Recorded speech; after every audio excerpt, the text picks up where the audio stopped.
বাড়ির সামনে খেলছিল একদল শিশু, যার জেরে বিরক্ত হয়ে শিশুদের লক্ষ্য করে গুলি চালালেন এক শিক্ষক। ঘটনাটি ঘটেছে মুর্শিদাবাদের রঘুনাথগঞ্জ থানার বাণীপুর এলাকায়। জখম হয়েছে এক শিশু।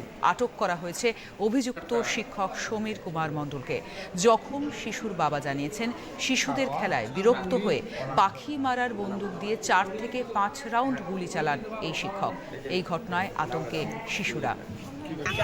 আমার কানের দিক দিয়ে গেছে, মাথার উপর দিয়ে গেছে, আমরা বেঁচে গেছি, দিয়ে ওর হাতে গুলি লেগেছে, দিয়ে আমরা পালিয়ে গেছিলাম, দিয়ে ভাই বলছে বাচ্চা বাচ্চা বাচ্চা, দিয়ে আমরা বাঁচাতে এসেছিলাম, দিয়ে ওর বাবা ওই দাদিকে ওখানে আমাদের একটা কাজ করে ওঠে, দেশের ওই কাকুকে যে বললাম, কাকুটা কে গুলিটা করলো? কে গুলিটা করছে এই বাড়িতে, ওই বাড়িতে। নাম কি? ছেলেটার নাম কি? আর যার লেগেছে তার নাম? যার লেগেছে অরিজিৎ সাহা। দুপুরের ছেলেগুলো খেলা করছিল মাঠে, অনেক কটা ছেলে ছিল, দিয়ে ও পাখির চালা দরজাতে বলটা লেগেছে, কোনো রকমের লেগেছে বলছে ওরা, তার জন্য গুলি চালিয়েছে। কে চালিয়েছে? ওই সমীর মণ্ডল এই বাচ্চাকেই? বাচ্চাকে টার্গেট করে 5-6 রাউন্ড গুলি চালিয়েছে। কোথায় লেগেছে তার? ছেলের আমার হাতে লেগেছে, আর দুটো একটা মাথার উপর দিয়ে গেছে, একটা কানের পাশ দিয়ে গেছে।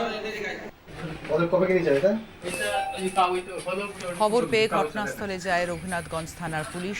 শিক্ষকের বাড়ি থেকে একটি বন্দুক উদ্ধার করা হয়েছে। ভয় দেখানোর জন্য তিনি এ কাজ করেছেন বলে দাবি অভিযুক্তের।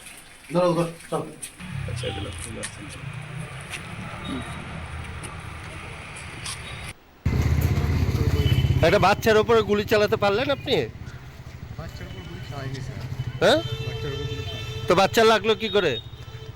বাচ্চারা দৌড়াদৌড়ি করছিল, আর এখান থেকে ওই যে লাঠি নিয়ে ছোটাছুটি করার সময় লেগে গেছে। তো গুলি চালাচ্ছিলেন তো ওদেরকে উদ্দেশ্য করেই? না, তাহলে কাকে মারছিলেন গুলি? এমনি ভয় দেখাইলাম উপরে, হ্যাঁ, উপরে ভয় দেখাই। তো বাচ্চা লাগলো কি করে?